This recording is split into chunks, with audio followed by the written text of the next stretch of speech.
మోకాళ్లలో గుజ్జును పెంచి నొప్పిని తగ్గించి సర్జరీని దూరం చేసే ఫ్రీడమ్ వాక్. నమస్తే, నేను Keshav. Welcome to Suman TV. ఆంధ్రప్రదేశ్లో ఎన్నికల ఫలితాలు ఎవరికి అనుకూలంగా రాబోతున్నాయి, అలానే ఓటరు తీర్పు ఇచ్చినటువంటి నేపథ్యంలో పనిచేసిన ఫ్యాక్టర్స్ ఏంటి, ఈ అంశాలపైన గత 20 రోజులుగా రకరకాల విశ్లేషణలు జరుగుతూనే ఉన్నాయి. ఈ నేపథ్యంలోనే ఒక కొత్త సర్వే ఫోరెన్సిక్ రిపోర్ట్ పేరుతో వచ్చింది. ఏపీ పోల్కి సంబంధించి ఈ ఫోరెన్సిక్ రిపోర్ట్ ఏం చెప్తుంది, అలానే గతంలో ఈ సర్వే చేసినటువంటి సంస్థ ఇచ్చినటువంటి డేటా ఎంతవరకు సఫలమైంది, ఈ అంశాలపైన విశ్లేషణ చేద్దాం. మనతో పాటు ఉన్నారు డాక్టర్ బాలా. ఫోరెన్సిక్ సర్వే నిర్వహించినటువంటి కీలకమైనటువంటి సంస్థని ఆయనే నడుపుతున్నటువంటి పరిస్థితి ఉంది. అసలు ఏ విధంగా ఈ ఫోరెన్సిక్ డేటా కలెక్ట్ చేశారు, దీనిలో ఉండేటువంటి యాక్యురసీ ఏంటి, ఈ అంశాలను విశ్లేషిద్దాం. బాలాగారు నమస్తే. నమస్తే. ఏంటి ఫోరెన్సిక్ డేటా? గతంలో కూడా మీరు తెలంగాణ ఎలక్షన్స్ టైంలో ఒక ఫోరెన్సిక్ పోల్ రిపోర్ట్ రిలీజ్ చేశారు. సో అది ఎలా వచ్చింది, ఇప్పుడు ఇది ఎలా జరిగింది? బేసిక్గా ఫోరెన్సిక్ సర్వే ఎందుకు చేయాలని అనుకున్నామంటే దానికి ఒక బ్యాక్గ్రౌండ్ ఉంది. నేను మాస్టర్స్ ఆఫ్ పొలిటికల్ సైన్స్ చేసేటప్పుడు యూనివర్సిటీ ఆఫ్ మద్రాస్లో different type of assembly constituencies polls జరిగే టైంలో కావచ్చు, లేకపోతే ఎలక్షన్స్ టైంలో కావచ్చు, ఒక కన్సల్టెంట్గా నేను ఫిజికల్గా పార్టిసిపేషన్ చేయడం జరిగింది. అప్పుడు రకరకాల ఏజెన్సీస్ డిఫరెంట్ మాడ్యూల్స్లో డిఫరెంట్ ఆస్పెక్ట్స్లో వాళ్ళు సర్వేలు ఇస్తున్నామని చెప్పి, కానీ గ్రౌండ్ రియాలిటీ చూస్తే వాళ్ళు ఎవరు కూడా ప్రాక్టికల్గా అక్కడ వెళ్ళి సర్వేలు కండక్ట్ చేసిన కాదు. వాళ్ళు ఏ విధంగా సర్వేలు కండక్ట్ చేసేవాళ్ళంటే ఏదో సోషల్ మీడియా త్రూనో, వర్చువల్ మోడ్లోనో, లేకపోతే అక్కడ ఉన్న లోకల్ లీడర్స్తో మాట్లాడడము, లేకపోతే జస్ట్ ఎమ్మెల్యేతో కన్సల్ట్ అయ్యి మీకు ఎన్ని వస్తున్నాయి ఇలా అడగడము, ఆ ఒపీనియన్స్ని మాత్రమే తీసుకొని they are projecting into the media saying that and వాళ్ళు ఇచ్చిన నెంబర్ కరెక్ట్. ఫార్చునేట్గా ఏం జరిగిందంటే వాళ్ళు ఇచ్చిన నెంబర్స్లో కూడా ఎక్కువ శాతం గెలిచే అవకాశాలు ఉన్న నియోజకవర్గాలలో ఎమ్మెల్యేలు కానీ లేకపోతే ఎంపీలు కానీ చెప్పిన ఇన్ఫర్మేషన్ని బేస్ చేసుకొని ఆ నెంబర్స్ అక్యురెన్సీ అనేది జరిగింది. కాలక్రమేణా మీకు 2014 దాటిపోయిన తర్వాత 2019 నుంచి ఒకసారి చూసుకుంటే కంటిన్యూషన్ ఎలక్షన్స్ అనేది స్టార్ట్ అయ్యాయి. మీకు కోవిడ్ స్టార్ట్ అయిన తర్వాత కూడా కంటిన్యూషన్ ఎలక్షన్స్ ఉన్నాయి. 2019 అయిపోయాక general elections 20, 21, 22, 23, now 24. It's a continuation of elections. ఈ కంటిన్యూషన్ ఆఫ్ ఎలక్షన్స్ యాక్చువల్గా ఒక 30 years పడుతుంది ఎక్స్పీరియన్స్ రావడానికి. నాకు ఒక 6-7 yearsలో 2017 కర్ణాటక ఎలక్షన్స్ నుంచి మొదలు పెట్టుకుంటే ఈ రోజు వరకు ప్రతి అసెంబ్లీ ఎలక్షన్స్లో పార్టిసిపేషన్ వల్ల మాకు ఒక అవగాహన వచ్చింది. ఫ్యాక్ట్ ఫైండింగ్ తీస్తే తప్ప కరెక్ట్గా రిజల్ట్ అనేది ఎప్పుడు రాదు. సో ఫ్యాక్ట్ ఫైండింగ్ అంటే ఏంటి, అందరికీ తెలిసింది ఏంటంటే it's deep analysis. Deep analysis ఎవరు చేస్తారు? ఒక ఫోరెన్సిక్ డిపార్ట్మెంట్ తప్ప ఇంకా మిగతా వాళ్ళందరూ చేసిన దాన్ని కూడా శాంటిటీ పెద్దగా ఉండదు. ఈవెన్ చేసినప్పటికీ కూడా కన్సర్న్ డిపార్ట్మెంటో లేకపోతే కన్సర్న్ ఎక్స్పర్ట్సో మళ్ళీ అది ఫోరెన్సిక్కి రెఫర్ చేస్తారు. ఎందుకు ఫోరెన్సిక్కి రెఫర్ చేస్తారంటే డీప్ అనాలిసిస్ ఉంటుంది, అక్యురెన్సీ ఉంటుంది అని. సో అందుకోసమే ఫోరెన్సిక్ అనే పేరు పెట్టారు. అంటే ఇప్పుడు మీ అక్యురేట్ అనాలిసిస్లో ఫోరెన్సిక్ నివేదికలో ఏపీ ఓటర్ని ఏ విధంగా మీరు స్కాన్ చేశారు, ఏంటి అసలు చాలా మంది చెప్పేది ఏంటంటే పాలిటిక్స్ ఒక పెద్ద రాకెట్ సైన్స్ అంటారు. పాలిటిక్స్ రాకెట్ సైన్సే కాదు. పాలిటిక్స్ చాలా simple. People, litigation, management, that's it politics. అంటే సమాజంలో ఉన్న ప్రజలకు ఉన్న సమస్యలు, వాళ్ళకి కావాల్సిన కోరికల్ని మేనేజ్ చేసే వ్యక్తినే ఎంచుకుంటారు వాళ్ళు. సో అతనే కావాలి, అలాంటి పార్టీసే కావాలి. సో పీపుల్ ఆస్పిరేషన్స్ తెలియకుండా ఎవరు ఎలాంటి రాజకీయాలు చేసినా ఫెయిల్యూరే. ఓకే, అది ఎమోషనల్ కావచ్చు, రిలీజియస్ కావచ్చు, జియోగ్రఫికల్ కావచ్చు, లేకపోతే గ్లోబలైజేషన్ కావచ్చు, లేకపోతే ఎకానమీ సైడ్ కావచ్చు, లైఫ్ స్టైల్ కావచ్చు. ఏది తీసుకున్నా based upon the interpretation the local people, what there expectations. అంటే లోకల్ పీపుల్ యొక్క ఎక్స్పెక్టేషన్స్ ఏమన్నా వాళ్ళు ఏ విధంగా అనువదించుకుంటున్నారు, దాన్ని బేస్ చేసుకుని మనం రాజకీయం చేయాలి. ఆ రాజకీయం చేసే దగ్గర ఏం మెయిన్ సోర్సెస్ ఉన్నాయి, ఎలాంటి ఫార్ములేషన్స్ వాడాలి అని మేము అర్థం చేసుకున్నాక ఫస్ట్ ఆఫ్ ఆల్ ఇక్కడ మనకు రెండు ఫార్ములాస్ ఎవరికైనా కూడా ఆంథ్రపాలజీ, సైకాలజీలో ఉండే ఫార్ములాస్ మేము యూజ్ చేసాం. అంటే ప్రతి కుటుంబంలో ఉన్న main psychology and anthropology aspect సొసైటీలో ఉన్నాయి.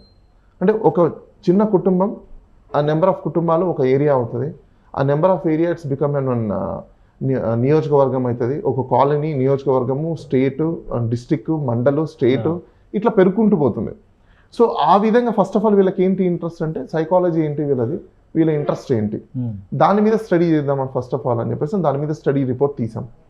ఆ రిపోర్ట్ తీసిన తర్వాత ఆస్పిరేషన్స్ ఎలా ఉన్నాయి. సో అంటే ఇప్పుడు యాక్చువల్గా మీరు తీసుకున్నటువంటి డేటా ప్రకారం ఏపీ ప్రజలకి సంబంధించి వాళ్ళ రిక్వైర్మెంట్స్ ఏంటి, ఎవరు చేస్తారనేటువంటి ఆలోచనతో ఓటు వేసి ఉంటారు. వన్ థింగ్ ఈ చాలా మంది చెప్పేది ఏంటంటే డెవలప్మెంట్ లేకపోవడం వల్లనే ఏపీ ఇలా అయిపోయింది, ఈ 5 ఏళ్లలో డెవలప్మెంట్ కుంటుపడిపోయిందని అనుకుంటున్నారు అనేది మాత్రం అబద్ధం. మీడియా ప్రొజెక్షన్ చేసే అంత పబ్లిక్లో వాస్తవంగా లేదు. డెవలప్మెంట్ ఇష్యూస్ మీద పెద్దగా లేదు. ఎందుకంటే డెవలప్మెంట్ అనేది కంటిన్యూషన్ ప్రాసెస్. అది ప్రజలకు అందరికీ ఇప్పుడు తెలుసు. ఇది ఈ రోజు లేకపోతే రేపు ఓవర్ ద నైట్ అయిపోయేది కాదు. ఇట్ టేక్స్ టైం, కంటిన్యూస్గా జరుగుతూనే ఉంటుందని చెప్పేసి. అయితే ఇక్కడ 3 డివైడ్ చేసుకోవాలి. అంటే 3 విభాగాలుగా మేము డివిజన్ చేసాము. 3 పార్ట్స్ ఎందుకు డివిజన్ చేసామంటే, ఒకటి రూరల్, ఒకటి urban, then city. Okay. Urban ఏరియాలో ఉన్న జనాలకి, సిటీ ఏరియాలో ఉన్న జనాలకి, లేకపోతే రూరల్లో ఉన్న జనాలకి చాలా తేడా ఉంది. ఓకే. అసలు వీళ్ళ ఎక్స్పెక్టేషన్స్ ఏంటి? చిన్న ఎగ్జాంపుల్ చెప్తాను మీకు. మనం ఒక విలేజ్ ఏరియాలోకి వెళ్ళి ఒక ఎమ్మెల్యే, నేను సిటీలో ఉన్న జనాలకి ఫోకస్ చేసే విధంగా నీకు మెట్రో ట్రైన్ తీసుకొస్తా, నీకు పెద్ద టవర్ వేసి ఇక్కడ నీకు అండర్ గ్రౌండ్ డ్రైనేజ్ చేస్తా, ఇట్లాంటివన్నీ చెప్పారనుకో, విలేజ్ ఎంత ఉంటుంది? వాళ్ళకి అర్థం చాలా చిన్నది. It's very small.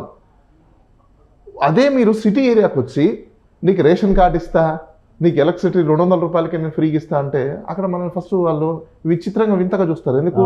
వాళ్ళ హౌస్ రెంటే 15,000 ఉంటుంది, ఎలక్ట్రిసిటీ బిల్ 4-5,000 ఉంటుంది, ట్రాన్స్పోర్టేషన్ ఖర్చులు 10,000 ఉంటాయి. అంటే వాళ్ళ హోల్ ఎక్స్పెండిచర్ పర్ మంత్ 20-30,000 వస్తుంది. అలాంటి వాళ్ళకి నేను వచ్చి రేషన్ కార్డు ఇస్తానంటే ఎలా ఉంటుంది? పాలిటిక్స్ నడుస్తుంది? నో. అది ఈ 3 డివిజన్స్ చేసుకున్న తర్వాత ఇక్కడ ఇంటర్ప్రిటేషన్స్ ఏంటి, ఇక్కడ ఇంటర్ప్రిటేషన్స్ ఏంటి, ఓటర్స్ ఎక్కువ ఎక్కడ ఉన్నారు? రూరల్ బ్యాక్గ్రౌండ్లో ఉన్నారా, అర్బన్ బ్యాక్గ్రౌండ్లో ఉన్నారా? అర్బన్ బ్యాక్గ్రౌండ్లో ఉన్న ఓటర్స్ మీకు క్యాస్టింగ్ చేసేది మాక్సిమం 60% కంటే ఎక్కువ ఎవరు క్యాస్ట్ చేయరు.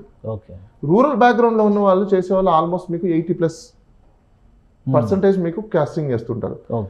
ఇప్పుడు మీకు ఆంధ్రప్రదేశ్లో ఉన్న ఎక్కువ ఏరియాలు తీసుకుంటే అర్బన్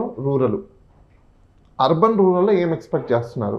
70 సంవత్సరాలు భారతదేశంలో ఇప్పుడు దాకా వెలిఫేర్స్ అని చెప్పి గవర్నమెంట్స్ వచ్చాక డెలివరీ చేసిన గవర్నమెంట్స్ ఏవి లేవు. ఈ రోజుటి వరకు మీరు ఏ ప్రభుత్వాలైనా తీసుకోండి, ఇప్పుడు రాబోయే ఏ ప్రభుత్వాలైనా వాళ్ళ మేనిఫెస్టోలో పెట్టేది ఏంటయ్యా అంటే వెలిఫేర్. ప్రజలకు మీకు ఏం చేస్తాం, మీకు ఏం కావాలి? ఎవరైనా నీకు ట్విన్ టవర్స్ కడతానో, లేకపోతే హైదరాబాద్ నుంచి సైబర్ టవర్స్ వేస్తానో, లేకపోతే అమరావతి నుంచి హైదరాబాద్ నుంచి కోల్కతాకి నీకు బుల్లెట్ ట్రైన్ వేస్తానో, అది మేనిఫెస్టోలో పెట్టి చెప్పట్లేదే. ఎందుకు?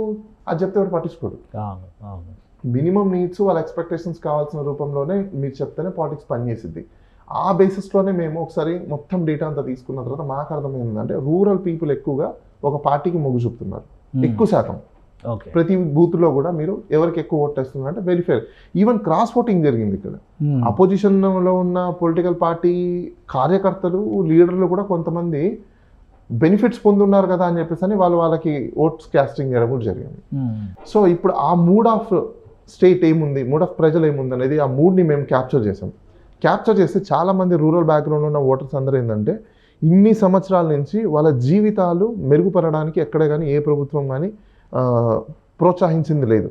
కొన్ని ప్రభుత్వాలు వచ్చాయి, ఎలాంటివి అంటే మీకు లోన్స్ ఇచ్చి మళ్ళీ లోన్స్ మీరు కట్టాలి. ఆ కట్టుకోవడం వల్ల వాళ్ళ జీతం సగం అయిపోయింది. ఇప్పుడు ప్రతి కుటుంబానికి మీకు ఏమవుతుందంటే 1,00,000 నుంచి 1,50,000 రూపాయలు ఫ్రీగా వస్తున్నాయి. అంటే 1,50,000 రూపాయలు మీకు ఫ్రీగా వచ్చినప్పుడు మీరు ఒకసారి అబ్జర్వ్ చేయండి, మీరు సంపాదించే డబ్బులు ఆ కుటుంబానికి అది బెనిఫిటే. అంటే వాళ్ళు పొటెన్షియల్ అవుతున్నారు ఇప్పుడు. ఇంకోటి, మీరు ఆంధ్రప్రదేశ్లో ఒకసారి గమనిస్తే, ఇది వరకు రోజుల్లో మీకు ఒక కార్ డ్రైవర్ కానీ, ఇంట్లో పనిచేసే వాళ్ళు కానీ, మీరు చెప్పిన టైంకి వచ్చి పనిచేసేవాళ్ళు, కానీ ఈరోజు రావట్లా, రివోల్ట్ అవుతున్నారు. రీజన్ ఏంటంటే వాళ్ళ కుటుంబాల యొక్క పోషణ అనేది మీకు పెరిగింది, వాళ్ళ డిగ్నిటీ లైఫ్ పెరిగింది. ఆ డిగ్నిటీ లైఫ్ పెరిగేసరికి మీకు ప్రభుత్వాలు ఎప్పుడైతే సపోర్ట్ చేయడం మొదలుపెట్టాయో, బిలో పావర్టీ లైన్ ఉన్న వాళ్ళకి, వాళ్ళ కుటుంబాలు కూడా కొంచెం అభివృద్ధి చెందడానికి కానీ, లేకపోతే బెటర్మెంట్ ఆఫ్ స్కూలింగ్స్కి కానీ, అవేర్నెస్ తెచ్చుకోవడం కానీ, సొసైటీలో ఏం జరుగుతుందని తెలుసుకోవడం కానీ, ఇవన్నీ వాళ్ళకి ఎప్పుడైతే చేరువ అయిపోయాయో, ఇంకోటి గవర్నమెంట్ ఏదైతే సర్వీసెస్ ఇస్తుందో ఆ సర్వీసెస్ వాళ్ళకి నియర్ అయిపోయాయి. గవర్నమెంట్ ఎంప్లాయీకి టచ్ పోయింది, డోర్స్ డెలివరీ సర్వీస్ అయిపోయింది. దీనివల్ల మీకు below poverty line, rural background ఉన్న ఓట్ బ్యాంక్ మొత్తం అంతా కన్సాలిడేటెడ్గా ఒకరికి షిఫ్ట్ అవ్వడం అనేది కామన్గా జరిగింది. మీరు ఇచ్చిన రిపోర్ట్లో కూడా ఇక్కడ జిల్లాల వారీగా డేటా ఇచ్చారు. సో ఒక్కొక్క జిల్లాని అనలైజ్ చేస్తే ఓవరాల్గా శ్రీకాకుళం జిల్లాతో మనం మొదలు పెడితే ఓవరాల్గా 10 సీట్స్ ఉన్నాయి. వైసీపీకి 7 to 8 ఎడ్జ్ అనుకోవాలా, ఇవి పక్కాగా గెలిచే సీట్లు అనుకోవాలి? నేను అది కూడా నేను మీకు చెప్తాను. 7 to 8 అనేది అంటే దాంట్లో 1-2 టైట్ ఫైట్, 6 to 7 వాళ్ళకు వస్తాయి గ్యారంటీగా. అదేవిధంగా మీరు విజయనగరం తీసుకోండి, విజయనగరంలో 9 సీట్లు ఉన్నాయి, దాంట్లో కూడా 6 నుంచి 7 సీట్లు వచ్చే అవకాశాలు ఉన్నాయి వాళ్ళకి. మీరు ఒకసారి గమనిస్తే మా అబ్స్ట్రాక్ట్లో కూడా మేము చాలా క్లియర్గా ఇచ్చున్నాం. మీరు ఒకసారి చూడండి, శ్రీకాకుళంలో 10 సీట్స్ ఉన్నాయి, 10 సీట్స్లో మీకు 7 to 8 వచ్చే అవకాశాలు వైసీపీకి చూపిస్తున్నాం. And TDP, Janasena party, BJP party alliance ఏదైతే ఉందో 2 నుంచి 3 వచ్చే అవకాశాలు ఎక్కువ ఉన్నాయి. దాంట్లో కూడా వేరియేషన్స్లో మేము టైట్ ఫైట్స్ ఎన్ని ఉన్నాయి సీట్లలో అనేది కూడా అక్కడ మేము మెన్షన్ చేసాము. ఒకటి విజయనగరం 9లో మీకు 7 నుంచి 9, 0 నుంచి 2 అంటే టైట్ ఫైట్ 2 ఉన్నాయి. ఆ రెండిట్లో ఒకవేళ గెలిస్తే టీడీపీ పార్టీకి వచ్చే అవకాశాలు ఉన్నాయి. ఇకపోతే విశాఖపట్నం 15 స్థానాలు ఉన్నాయి. 7 నుంచి 10 వైసీపీకి, 5 నుంచి 8 టీడీపీ పార్టీకి. దాంట్లో మీకు 3 డిఫర్ట్స్ ఉన్నాయి మళ్ళీ, అంటే 3 టైట్ ఫైట్స్. అది ఎవరికైనా రావచ్చు. అందుకోసమే మీకు 5 నుంచి 8 కానీ లేదా 7 నుంచి 10 కానీ ఈ 3 డిఫర్ట్ ఏదైతే ఉందో అప్ అండ్ డౌన్స్ అనేది కామన్గా ఉంటుంది మీకు. దెన్ ఇంకపోతే ఈస్ట్ గోదావరి 19 సీట్స్ ఉన్నాయి. 7 to 11 అండ్ 8 to 12 వాళ్ళకి. ఎందుకంటే 4 అటైనా రావచ్చు, ఇటైనా రావచ్చు. కానీ చాలామంది ఈ పోల్ రిపోర్ట్స్ని చూసుకున్నప్పుడు ఈస్ట్ గోదావరి, వెస్ట్ గోదావరిలో అందరు చెప్పేది ఏంటంటే బయాస్డ్గా ఇచ్చారు, ఇంకోటి. అసలు వాస్తవం తీసుకోవాలంటే ఈస్ట్ గోదావరి, వెస్ట్ గోదావరిలో టీడీపీ పార్టీకి ఎక్కువ కనిపిస్తున్నాయి. 12 స్థానాలు ఉన్నాయి ఎక్కడ మీకు ఈస్ట్ గోదావరిలో ఒకసారి చూసుకుంటే మ్యాక్సిమం ఒకవేళ వస్తే. ఇంకా వెస్ట్ గోదావరి 15లో మీకు 8 to 11 కానీ 4 to 7, 8 to 11 వైసీపీకి, 4 to 7 టీడీపీ, జనసేన, బీజేపీ అలియన్స్కి వచ్చే విధానం ఉన్నాయి.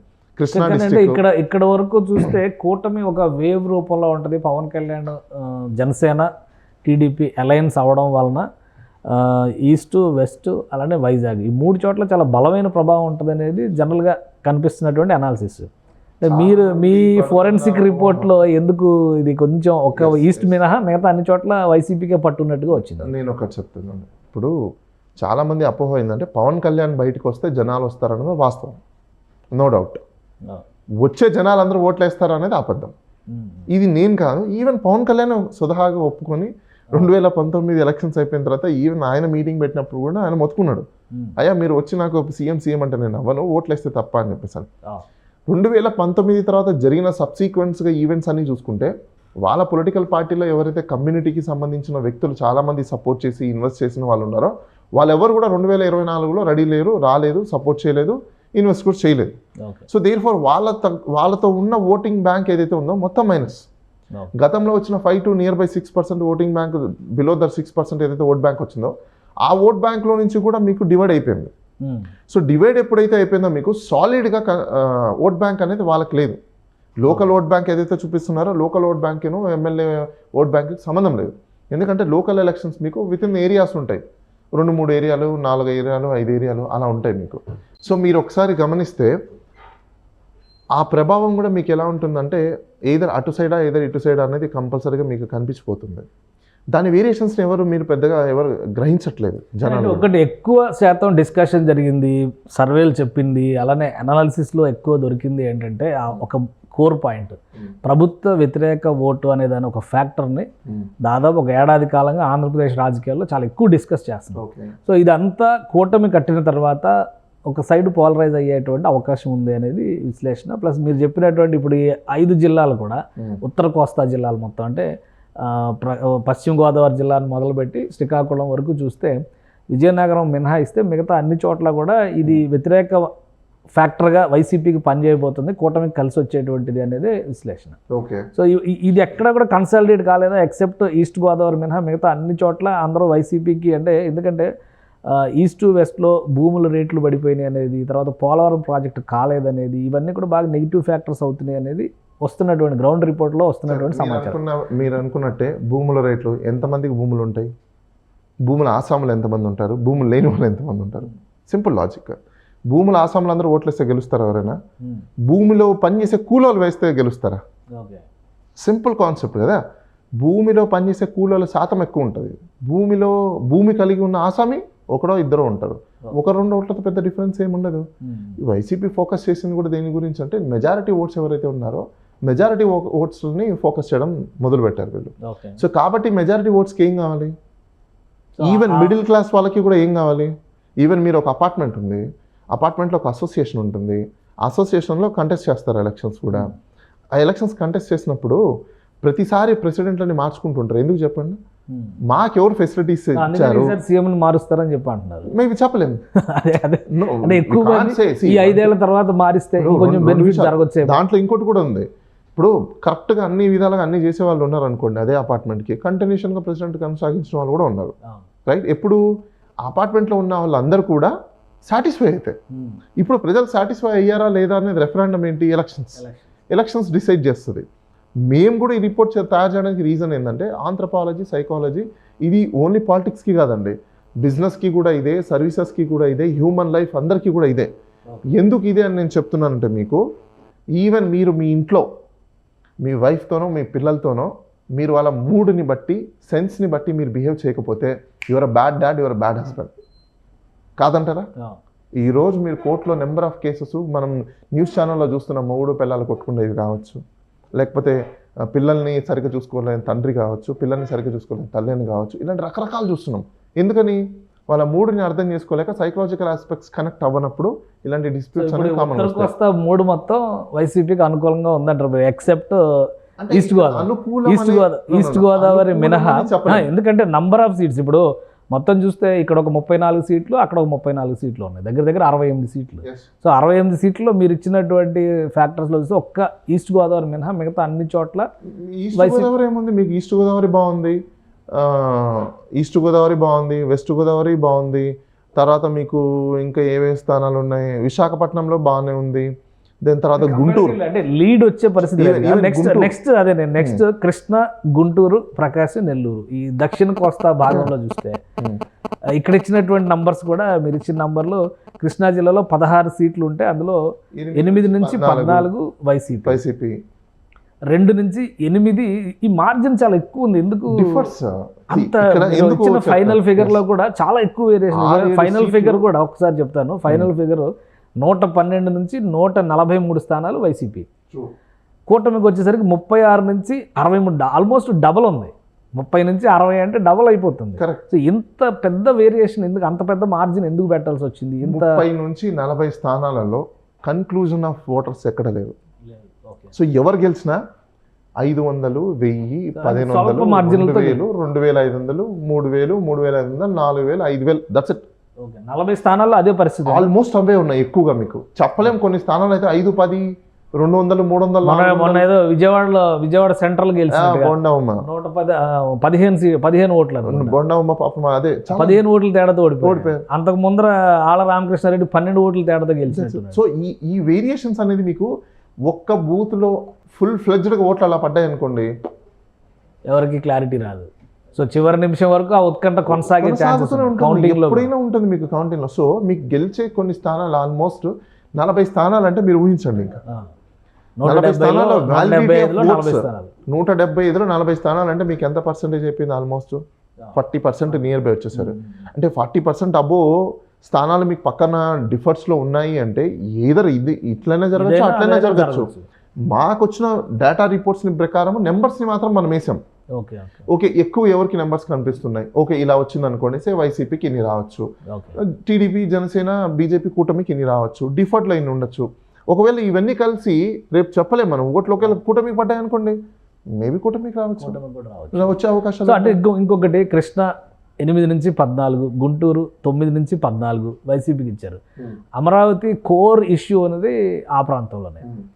రాజధాని విషయంలో 3 రాజధానులు కట్టుబడి ఉన్నామని ఒక క్లారిటీ వైసీపీ ఇచ్చేసింది. సో దాని ప్రభావం కూడా ఏమి ఉండదు అంటారా ఈ నంబర్స్ చూస్తే? నేను మీకు క్వశ్చన్ చెప్తాను చూడండి.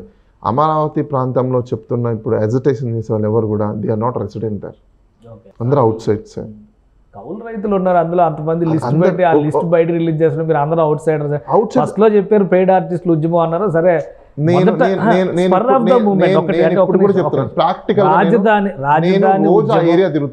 రాజధాని ఉద్యమం మొదలైన రోజున మీరు చెప్పినట్టుగా అవుట్ సైడర్స్ ఇన్ఫ్లుయెన్స్ ఎక్కువ ఉంది.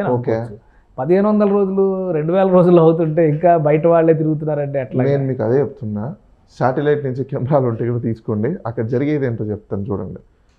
ఫస్ట్ క్యారర్ వస్తుంది, జనాలందరూ పోగొడతారు. రోజు మేము తిరిగే ఏరియాగా చెప్తున్నాం మీకు. ఆ ఏరియాలో ఏం జరుగుతుంది, ఒక కుటీరాలు వేసి ఉన్నారు, దీక్షల శిబిరాలు అని చెప్పేసి. ఆ శిబిరాలకు జనాలు వస్తారు, కూర్చుంటారు, చేస్తారు, తింటారు, పోతారు. పొట్టి శ్రీరాములు చేసింది దీక్ష అంటారు. కాదు, ఇప్పుడు మీరు 3 రాజధానులకు అనుకూలంగా ఒక శిబిరం వేశారు, ఆ కూటమి మొత్తం పోయి కూటమిలో జాయిన్ అయింది. సో ప్రత్యక్షంగా అక్కడ కనిపిస్తుంటే ఇంకా అమరావతి ఉద్యమాన్ని మీకు ల్యాండ్ ఇచ్చిన వాళ్ళు ఎవరు? అందరూ ల్యాండ్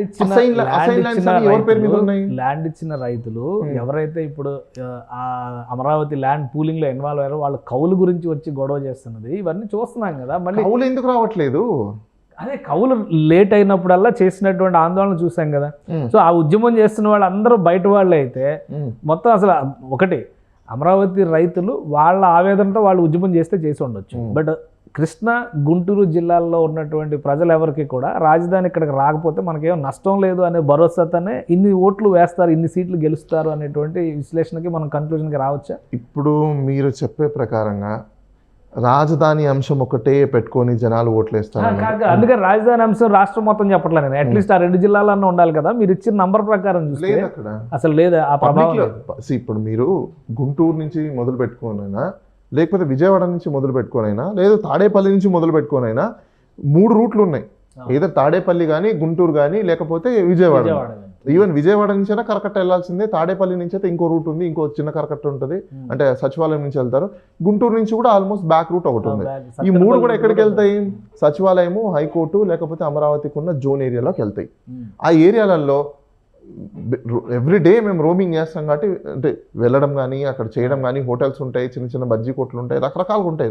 పీపుల్స్ అందరూ బయట అక్కడ తిరుగుతారు, అక్కడ ఎవరు జనాలకు లేదు, అక్కడ పబ్లిక్కే చెప్పేవారు. మరి ముఖ్యమంత్రి వెళ్ళేటప్పుడు డేరాలు కట్టారు, పరదాలు కట్టారు, పహారాలు కాశారు, ఇవన్నీ ఎందుకు వస్తున్నాయి?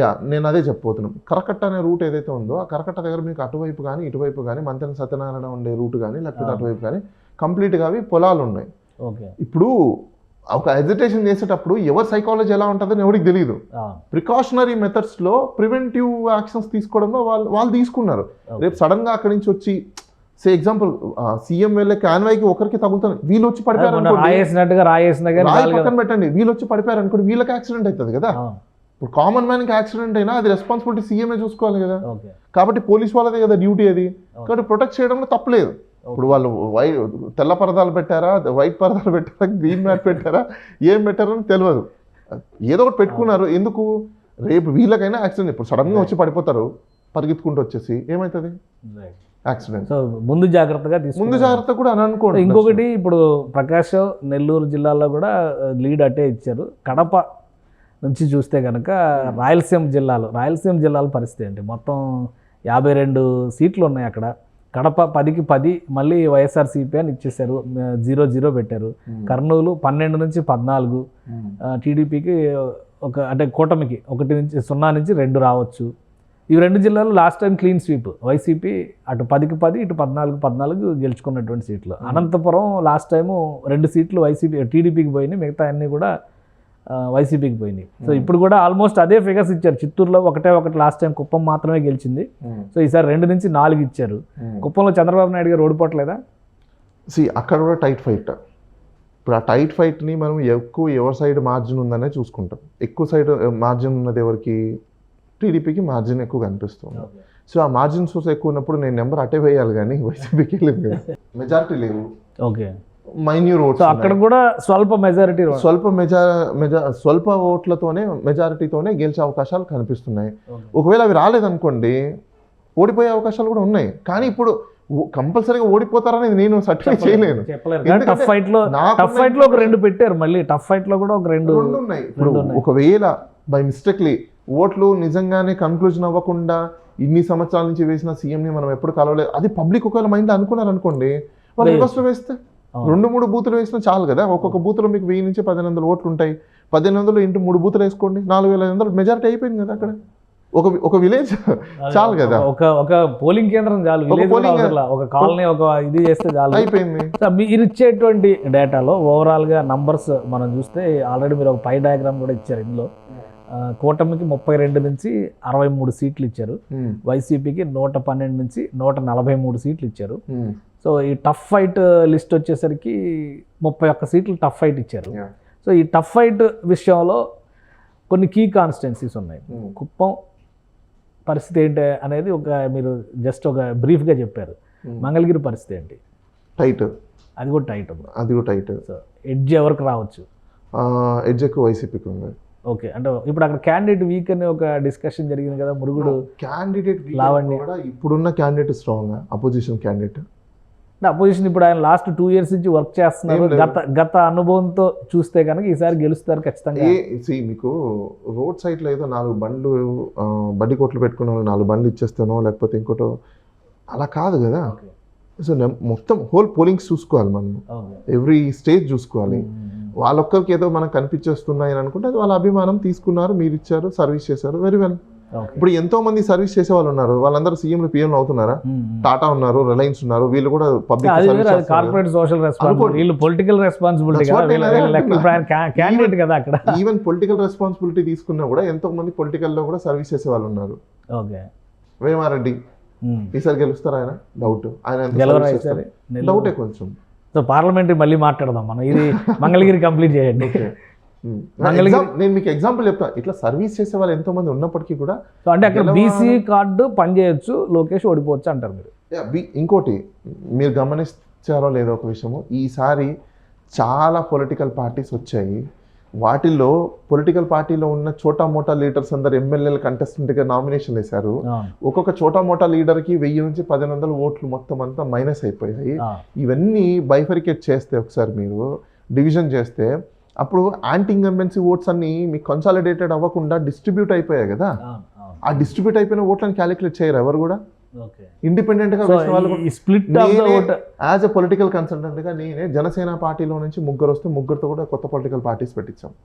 ఒక్కొక్క లీడర్ కి నాకు తెలిసినంత వరకు నా క్లయింట్స్ కాబట్టి నేను చెప్తున్నా, ఎందుకంటే ఇప్పుడు ఎలక్షన్స్ అయిపోయాయి కాబట్టి, ఒక్కొక్కరికి మినిమం మీకు 1000 నుంచి 1200, 1500, 2000, 2500, 5000 ఓట్లు క్యాప్చర్ చేయగలిగే కెపాసిటీ ఉన్న లీడర్స్ వాళ్ళందరూ గ్రౌండ్ లెవెల్లో 10 సంవత్సరాల నుంచి ఓడిపోయే అవకాశం మరి అంతే కదా. ఇప్పుడు మీరు ఎమ్మెల్యే ఒక్కడు స్వతహాగా గెలవలేడు, ఎమ్మెల్యేతో పాటు లోకల్ కౌన్సిలరు, డివిజన్ మెంబర్స్, లేకపోతే అక్కడ ఉన్న ఇన్ఛార్జీలు, మండల్ ఇన్ఛార్జీలు, ప్రెసిడెంట్లు, వీళ్ళందరూ కలిస్తేనే ఓట్స్ వస్తాయి. ఒక్కొక్క చోటా మోటా లీడర్లు ఒక్కరు ఒక కాలనీలో కూడా ఇన్ఫ్లుయెన్స్ చేసే వాళ్ళు ఉంటారు. వద్దులే ఈసారి వేయద్దులే అన్నారు అనుకోండి. ఓకే, జనసేన ప్రస్తావన తీసుకొచ్చారు కాబట్టి పిఠాపురం పరిస్థితి ఏంటి? మీరు ఇచ్చిన టైటన్, అది కూడా టైట్, మీరు ఇచ్చిన లిస్ట్లో ఈస్ట్ గోదావరిలో 8 నుంచి 12 సీట్లు కూటమికి అడ్వాంటేజ్ ఉంది, అంటే కూటమికి ఎడ్జ్ ఉండే అవకాశం ఉంది. సో అంటే ఇందులో ఈ లిస్ట్లో లేదు పిఠాపురం, టైట్ ఫైట్ లిస్ట్లో 4 పెట్టారు. సో ఏంటి అక్కడ పవన్ కళ్యాణ్కి ఇబ్బంది కలిగించే ఫ్యాక్టర్స్ ఏంటి? మళ్ళీ అసలు పవన్ కళ్యాణ్ ఆ ప్రజలకి ఇబ్బంది లేకుండా చూసుకునే ఫ్యాక్టర్స్ ఏమున్నాయో ప్రజలు అడుగుతున్నారు. అంటే ఇప్పుడు ఒక వేవ్ లాగా నడిచింది, ఈసారి పవన్ కళ్యాణ్ గెలిపిద్దాం అని ఎక్కువ అనుకున్నారు. ఓటింగ్ కూడా అదే రీతిలో జరిగింది, కమ్యూనిటీ కూడా పోలరైజ్ అయ్యింది. ముద్రగడ పద్మనాభం ఫ్యాక్టర్ బాగా వ్యతిరేకం అయింది వైసీపీకి. ఇవేం కాదు, అన్ని పవన్ కళ్యాణ్కే వ్యతిరేకం అయింది. అసలు మీడియాలో చూపించేది రోడ్డు మీద కెమెరా పెట్టినప్పుడు వచ్చే 4 మాత్రమే. 400 మందిని మీడియా కవరేజ్ చేయట్లా. ఆ 400 మందిని కూడా మీడియా కవరేజ్ చేస్తే రియాలిటీనే బయటకు వచ్చింది. ఇప్పుడు క్యాంపెయినింగ్ చేసేటప్పుడు నలుగురిని అడిగితే సరిపోదు కదా, ఓట్లు వేసేది వాళ్ళొక్కరే కాదు కదా. మొత్తం చూసుకున్నప్పుడు, కాన్స్టిట్యున్సీ మొత్తం చూసుకున్నప్పుడు అక్కడ ఫ్యాక్టర్స్, డివిజన్ ఆఫ్ ఫ్యాక్టర్స్ ఉన్నాయి. రకరకాల లీడర్స్ ఉన్నారు, రకరకాల లీడర్స్ డిస్కషన్స్ ఉన్నాయి, ఒక్కొక్క పబ్లిక్తో ఒక్కొక్క ఒపీనియన్ ఉంది, రకరకాల ఒపీనియన్స్ కూడా. వీళ్ళు ఏంటంటే they are trying to push them self, we are a local. కానీ వాళ్ళు లోకల్గా అసలు ఎంతమంది కన్సిడర్ చేస్తున్నారు? వంగగీత కూడా లోకల్ కాదనే కదా, అక్కడ ఒకసారి లోకల్ కాదు, మరి అక్కడ ఆ ఫ్యాక్టర్ పనిచేస్తుంది. అంటే అది ఒక పవన్ కళ్యాణ్ కి ఎందుకు వర్తిస్తుంది, వంగగీతకి పవన్ కళ్యాణ్ కంప్లీట్ గా ఓడిపోతారని కూడా నేను చెప్పట్లా. టైట్ ఫైట్ ఉంది. ఈ టైట్ ఫైట్ లో ఎవరికి ఎన్ని ఓట్లు వేస్తారు, ఎవరు ఎన్ని ఓట్లు తెచ్చుకుంటారు అనేది. టైట్ ఫైట్ లో ఒక 20-30 వేల ఓట్ల మెజారిటీతో పవన్ కళ్యాణ్ గెలుస్తారా? 20-30 వేల మెజారిటీలో టైట్ ఫైట్ అంటే బెట్టింగ్ కూడా నడుస్తుంది, చాలా భారీ ఎత్తున నడుస్తుంది అంటారు. అందుకని టైట్ ఫైట్ ఉందంటే అక్కడ మీరు అన్నట్టు 20-30 వేల మెజారిటీలు ఉండవు. టైట్ ఫైట్ ఉందంటే 10,000 లోపలే మీకు మాక్సిమం. కానీ ఒక ఇంట్రెస్టింగ్ ఇది సర్క్యులేట్ అవుతుంది, 6,648 ఓట్ల తేడాతో వంగగీత గెలవబోతున్నారు పవన్ కళ్యాణ్ మీద అని కమ్యూనిటీ వైజ్గా ఇక్కడ ఇంత పర్సెంట్, ఇక్కడ ఎంత పర్సెంట్ అని ఒకటి సర్క్యులేట్ అవుతుంది. పోనీ అది నిజమా? అదే ఎందుకంటే ఇప్పుడు సర్క్యులేషన్స్ అయ్యే డిఫరెంట్. నేను కూడా కొన్ని వీడియోలు తీసుకొని నవ్వుకుంటూ ఉంటాను. కొంతమంది ఫేస్బుక్లోదో లేకపోతే ట్విట్టర్లో నుంచి ట్యాగ్ చేసేసి నెంబర్స్ వేసేస్తారు. గ్రౌండ్ రియాలిటీలో నాకు తెలిసినంత వరకు ఏ సంస్థలు కూడా తిరగట్లా.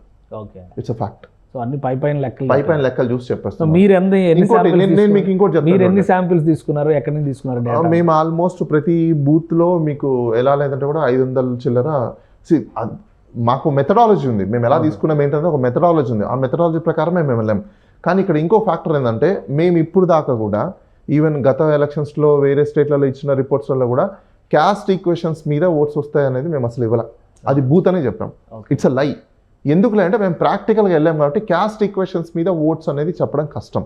సర్వేస్లో చెప్పడం హైలీ ఇంపాసిబుల్. ఏపీలో క్యాస్ట్ బేసిస్లోనే రాజకీయం నడిచింది. క్యాస్ట్ ఆధారంగానే కష్టం. కొన్ని దేశంలో కులాలను కొంతమంది పంచుకున్నారు. నే- ఒక్క నిమిషం, కొన్ని కులాలను కొంతమంది పంచుకున్నారు. ఇప్పుడు తెలుగుదేశం అనగానే కమ్మ, జనసేన అనగానే కాపు. సో వీళ్ళందరూ కాపు మళ్ళీ కన్సాలిడేటెడ్గా పడిందా లేదా అనేది పక్కన పెడితే కాపు వర్గంలో కూడా మెజారిటీ ఇటువైపు ఉంది. ఇంకా మిగతా కులాలు కొన్ని అగ్రవర్ణ కులాలు ఉన్నాయి, బ్రాహ్మణ కావచ్చు, అలానే వైశ్య కావచ్చు, క్షత్రియ కావచ్చు, ఇవన్నీ ఇటు వచ్చినాయి. జగన్మోహన్ రెడ్డి గారి వైపేమో రెడ్డి కులంతో పాటు మరికొన్ని బీసీ కులాలు, వాటితో పాటు ఎస్సీ ఎస్టీ మైనారిటీ వీళ్ళు పూర్తిగా కన్సాలిడేట్ అయ్యారు. అటువైపు బీజేపీ ఉంది కాబట్టి వీళ్ళు కన్సాలిడేట్ అయ్యారు. వాళ్ళు వర్గీకరణ చెప్పారు కాబట్టి మాలలందరూ ఇటువైపు వచ్చారు.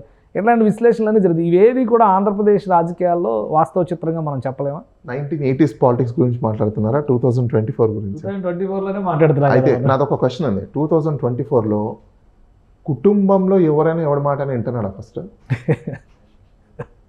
లాజిక్ సరే, క్యాస్ట్లో కూడా ఒక క్యాస్ట్లో మీటింగ్ పెడితే, ఒక కమ్యూనిటీలో మీటింగ్ పెడితే ఎవడైనా ఎవరి మాట వింటున్నాడా? ఓకే. సో మీకు తెలిసినంత వరకు, బికాస్ మనం సీనియర్ చూస్తున్నాం జర్నలిస్ట్ కాబట్టి వింటున్నారా? చాలా కష్టం లేదు, ఇప్పుడు ఉన్న కష్టం. ఏకాభిప్రాయం కష్టం. అలాంటప్పుడు ఏకాభిప్రాయం ఎలా వచ్చింది చెప్పండి నాకు. అవును. ఈవెన్ పాలిటిక్స్ తీసుకోండి, పాలిటిక్స్ లో మీరు మీటింగ్ పెట్టాల్సిందేగా. అవును. వాళ్ళకి మీటింగ్ పెట్టాలి, పిలవాలి, లంచ్ పెట్టాలి, చికెన్ మటన్ ఇంకోటి మందు వగేరా వగేరా ఇవన్నీ ఇవ్వాల్సిందే కదా, సర్వీస్ చేయాలి కదా.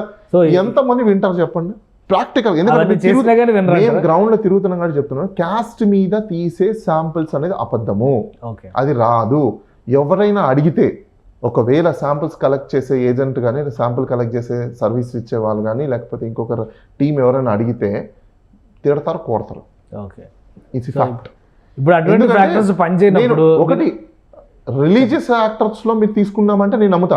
అదే అడగబోతున్నా. రిలీజియస్ విషయంలో మైనారిటీ పోలరైజేషన్ అది ఉందా? రిలీజియస్ లో ఎందుకు తీసుకోవచ్చు అంటే వాళ్ళ యొక్క వేని బట్టి, పేర్లను బట్టి, లేకపోతే ఇంకో దాన్ని బట్టి ఓహో హిందువా, ముస్లిమా, క్రిస్టియన్ అనేది కొంచెం అర్థమవుతుంది. అంటే కొంతవరకు బీజేపీ కూటమిలో ఉంది కాబట్టి మైనారిటీస్ అందరూ కూడా ఇటువైపు రావడానికి ఛాన్సెస్ ఉన్నాయి. కరెక్ట్. సో ఇంకొకటి, జనసేన పార్టీ ఓవరాల్గా పెర్ఫార్మెన్స్ ఏ విధంగా ఉండొచ్చు మీకు వచ్చిన రిపోర్ట్స్ ప్రకారం, మీ ఫోరెన్సిక్ సర్వే ప్రకారం? జనసేన పార్టీకి వాస్తవంగా చెప్పాలంటే పాపం వాళ్ళు గెలిచే స్థానాల కంటే ఓడిపోయే స్థానాలలో ఎక్కువ నామినేషన్లు వేశారు. ఓకే. ఆ ఓడిపోయే స్థానాల్లో మరి ఎంతవరకు గెలుస్తారు లేదు అనేది రిజల్ట్స్లో చూడాలి. ఎందుకంటే టైట్ ఫైట్స్ వాళ్ళన్నీ. 21లో పవన్ కళ్యాణ్ టైట్ అన్నారు మీరు, మిగతా వాళ్ళ పరిస్థితి ఏంటి? మిగతా అంటే వీళ్ళు గెలిచే స్థానాలు చూసుకోవాలి. వీళ్ళు నామినేషన్ ఏవైతే వేసేది ఉందో వీళ్ళు గెలిచే స్థానాలు ఏదైనా చూసుకుని అక్కడ నామినేషన్ వేస్తే బాగుంటుంది. వీళ్ళు ఓడిపోయే స్థానాల్లోనే వీళ్ళకి బీఫామ్లు ఇచ్చి నామినేషన్లు వేస్తే ఎలా ఉంటుంది? ఇంకా వేరే ప్రభావాలు ఏం లేవా మీ జాతీయ జనసేన పార్టీ?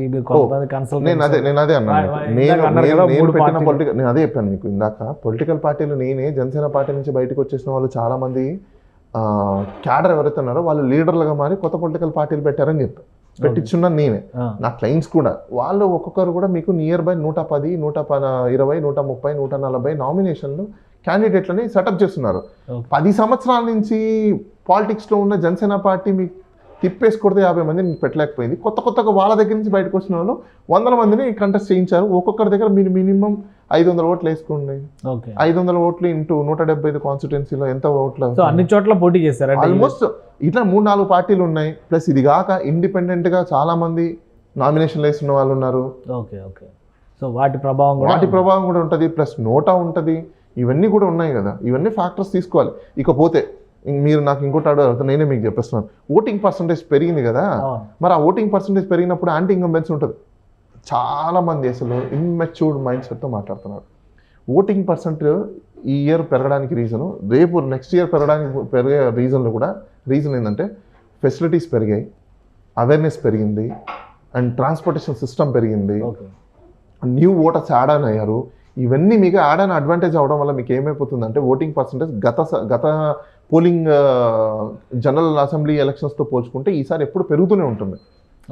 ఎందుకు పెరుగుతుంది? రీజన్ ఏంటంటే మీకు ఎప్పుడైతే ఫెసిలిటీస్ పెరుగుతాయో ఓటర్కి మీకు నియర్ అవుతారో, ఈసారి మీరు చూడండి మీకు వృద్ధులకి చాలా మందికి మీకు బ్యాలెట్ సిస్టమ్ ఇచ్చారు, ఇంటికి వెళ్ళి ఓట్లు కలెక్ట్ చేసుకొని చేశారు. ఇవన్నీ జరిగాయి కదా, మరి ఇవన్నీ యాడ్ ఆన్ అయినట్టే కదా మీకు. ఇప్పుడు పోలింగ్ పోస్టల్ బ్యాలెట్ చుట్టూ కూడా గొడవ నడుస్తూ ఉంది. లాస్ట్ ఎప్పుడు జరగలేదు. 92% వల్ల ఏంటంటే ఈ ఆర్ఓలకి ప్రొసీజర్ తెలియకపోవడం వల్ల, ఎప్పుడైతే ప్రొసీజర్ తెలియకుండా ఓట్స్ మీకు పోస్టల్ బ్యాలెట్ వస్తుందో దాన్ని ఇన్వాలిడ్ ఓటర్గా తీసుకోవాలి. అన్నీ ఉంటేనే వ్యాలిడ్ ఓట్ కింద తీసుకోవాలి. దానికి ఎలక్షన్ కమిషన్ ఆఫ్ ఇండియా ఏం చేసిందంటే ఇన్ని 5 లక్షల చిల్లర ఓట్స్ ఏవైతే ఉన్నాయో చాలా వరకు కూడా ప్రతి చోట కూడా అటెస్టేషన్ చేసే డిక్లరేషన్లో అటెస్టెడ్ యొక్క స్టాంప్ లేకపోవడము, వాళ్ళ డీటెయిల్స్ లేకపోవడము, సంతకం పెట్టేసి మిగతా డీటెయిల్స్ ఫిల్ చేయకుండా వదిలేయడము, ఇలాంటివన్నీ ఉన్నాయి.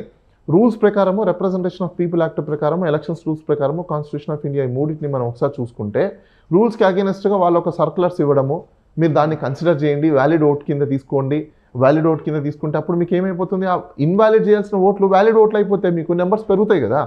సో అందుకోసమే వాళ్ళు ఫైట్ చేస్తున్నారు. ఇన్వాలిడ్ ఓట్లని మీరు వ్యాలిడ్ ఓట్ల కింద కన్సిడర్ చేయడానికి లేదు, అది లాస్ అవుతుంది ఒకరికి అని చెప్పేసి అని. ఎందుకంటే ఇన్వాలిడ్ ఓట్లు అయిపోయాయి అనుకోండి, ఒకరు గెలుపు ఒకరు ఓటమి డిసైడ్ అయ్యే ఫ్యాక్టర్స్ ఉంటాయి. సో ఫైనల్గా మీరు ఇచ్చిన డేటా ప్రకారం చూస్తే లోక్సభకు సంబంధించిన ఇన్ఫర్మేషన్ కూడా ఒకసారి కంక్లూడ్ చేద్దాం దాంతో. ఎందుకంటే వైసీపీ 16 చోట్ల గెలిచే ఛాన్సెస్ ఉన్నాయి, కూటమి 9 చోట్ల గెలిచే ఛాన్సెస్ ఉన్నాయి. అలానే 9కి వ్యతిరేకంగా మీరు టైట్ ఫైట్ అని పెట్టారు. అంటే 9కి 9 టైట్ ఫైట్లోనే గెలిచే అవకాశం ఉందా అంతే ఎన్డీఏకి సంబంధించి? ఎన్డీఏకి సంబంధించి ఈ 9 స్థానాలలో 9 కూడా టైట్ ఫైట్సే. ఒకవేళ టైట్ ఫైట్లలో వీళ్ళకు అలియన్స్కి ఫేవర్గా ఓట్లు కానీ పడితే 9 సీట్లు వస్తాయి. లేదు అని అనుకోండి 9 ఒకటో రెండో అది కూడా ఉండవా లేదా? నేను లేవు అని నేను అనట్లేదు. 9 ఉన్నాయి, టైట్ ఉన్నాయి. ఈ టైట్లో ఎన్ని గెలుస్తారు? ఎన్డీఏ పోటీ చేసే 9 constituencies tight, YCP 16 constituencies one side. 16 గెలుస్తారు వాళ్ళు, 16 గెలుస్తారు అంటే గెలుస్తారు వన్ సైడ్. 16 తర్వాత వస్తాయా రావా అనేది ఇట్స్ క్వశ్చన్ మార్క్. ఇంకోటి ఐఎన్డీఐఏ కూటమి కూడా మీరు 0 పెట్టారు. ఏం లేవు అక్కడ. అంటే కడప చుట్టూ చాలా ఎక్కువ డిస్కషన్ జరిగింది. కడపలో షర్మిల పోటీ చేయడము, షర్మిల తీసుకున్నటువంటి డెసిషన్ వలన కొన్ని ఎమ్మెల్యే సీట్లలో కూడా ప్రభావం పడుతుంది. కడప జిల్లా కావచ్చు, రాయలసీమ జిల్లాల్లో కొంతమంది మాజీ ఎమ్మెల్యేలు అంటే తాజా మాజీలు సిట్టింగ్ ఎమ్మెల్యేలే అటు వెళ్ళి నామినేషన్స్ కూడా వేశారు. అలానే ప్రకాశం జిల్లాలో చూస్తే ఆమంచి కృష్ణమోహన్ లాంటి వ్యక్తి కడప కాంగ్రెస్ నుంచి నామినేషన్ వేసి, వీళ్ళ ప్రభావం ఏమి ఉండదా ఓవరాల్గా? క్వశ్చన్ చెప్తాను. ఓటింగ్ శాతం ఏమైనా పెరిగింది కానీ కాంగ్రెస్కి గెలిచే అవకాశాలు లేవు, ఎక్కడా లేదు, ఎక్కడ ఉండదు. ఎందుకు గెలిచే అవకాశాలు లేవంటే కాంగ్రెస్ పార్టీ షర్మిల వచ్చిందని చెప్పేసి పొడవమని ఆంధ్రప్రదేశ్ ఎగేసుకొని పరిగెత్తడానికి 1970s, 1980s, 1990s, 2010 వరకు ఉన్న ఓటర్స్ కాదు. ఇప్పుడు అన్ని కొత్త ఓటర్స్, కొత్త జనాలు. మీకు 25 years నుంచి 55 years మధ్యలో ఉన్న జనాభా ఎక్కువ ఉంది. వీళ్ళకి తెలియదా ఏం జరిగింది ఏం జరగట్లేదు అని చెప్పేసి నువ్వు ఈమె రీసెంట్గానే తెలంగాణలో నేను చచ్చిపోయేంత వరకు తెలంగాణలో ఉంటా అని చెప్పింది. అది ఒక ప్రయత్నం చేసింది. జగన్మోహన్ రెడ్డి గారు సమైక్యాంధ్రాన్ని కార్డు పట్టుకోలేదా మళ్ళీ తర్వాత ఆయన? పబ్లిక్ అంతా ఈపీకే కాదు, పబ్లిక్ అంతా ఈపీకేలు ఎవరు లేరు ఈరోజు. ఆమె ఏదో వచ్చేసిందంటే రేపు ఏదన్నా సమస్య వచ్చిందనుకోండి, ఎంపీకి కలవాలనుకుంటే ఈమె ఉండదు. పబ్లిక్ చాలా అవేర్ అయిపోయారండి. మనం అనుకుంటున్నాము పబ్లిక్ ఏం తెలియదు అనుకుంటే. సో అక్కడ సెంటిమెంట్ ఏం పనిచేయదు అంటే రాజశేఖర రెడ్డి గారు, వివేకానంద రెడ్డి గారు ఏమి పనిచేయదు, ఏం లేదు అక్కడ. రాజశేఖర రెడ్డిది, వివేకానంద రెడ్డిది వాళ్ళని చూసి ఓట్లు వేసుకుంటూ కూర్చుంటే వీళ్ళింట్లో తిండి ఉండదు కదా ప్రజలు. అది చాలా ఇంటెలిజెంట్గా ఉన్నారు వాళ్ళు అక్కడ. ఎంపీ స్థానాలకు వచ్చినంత వరకు నాకు తెలిసినంత వరకు ఆమెకు ఓట్లు ఏమైనా పడతాయేమో కానీ కొన్ని పడతాయేమో కానీ గెలిచే అవకాశాలు అయితే లేవు. సో ఫైనల్గా మీ ఫోరెన్సిక్ రిపోర్టు ఇదే ఫైనలా, లేదా 1వ తారీఖు ఎగ్జిట్ పోల్ సర్వేలు, ఎగ్జిట్ పోల్ రిపోర్ట్స్ ఇవన్నీ కూడా వస్తున్నాయి కదా? భారతదేశంలో ఎవరు కని విని ఎరుగని విధంగా నాకు తెలిసి 75 సంవత్సరాల చరిత్రలో ఎలక్షన్ సర్వేస్ ఎవరన్నా నెంబర్స్ ఇచ్చారో లేదో తెలియదు. నెంబర్స్ ఇచ్చారు కానీ ఎంత ఓట్స్ డిఫరెన్స్ ఉంటారనేది ఇప్పుడు దాకా ఇవ్వాల. నేను ఇంక్లూడింగ్ ఓటు డిఫరెన్స్ శాతంతో కూడా 1st June అయిపోయాక మీకు 2nd అంతా మీడియా వాళ్ళకందరికీ కూడా రిలీజ్ చేస్తాను. ఎగ్జిట్ పోల్ ఎలా ఇంకా యాక్యురేట్గా ఉంటుంది. రైట్, థ్యాంక్ యూ బాలా గారు, మీ అభిప్రాయాలు తెలియజేసినందుకు. ఇది ఆంధ్రప్రదేశ్లో గ్రౌండ్ రిపోర్ట్, ఫోరెన్సిక్ రిపోర్ట్ మెథడాలజీలో కొత్త పద్ధతిలో డాక్టర్ బాలా చేసినటువంటి సర్వే సారాంశం. వైసీపీకి మరోసారి ప్రజలు పట్టం కట్టేటువంటి అవకాశం ఉందనేది ఆయన విశ్లేషణ చేస్తున్నారు. అలానే June 1 తర్వాత మరింత నిర్దిష్టమైనటువంటి రిపోర్ట్ని అందిస్తానని చెప్తున్నారు. ఇది special discussion. Keep watching. Suman టీవీలో మీ పర్సనల్ అండ్ బిజినెస్ ప్రమోషన్స్ కోసం కింది నెంబర్కి కాంటాక్ట్ చేయండి.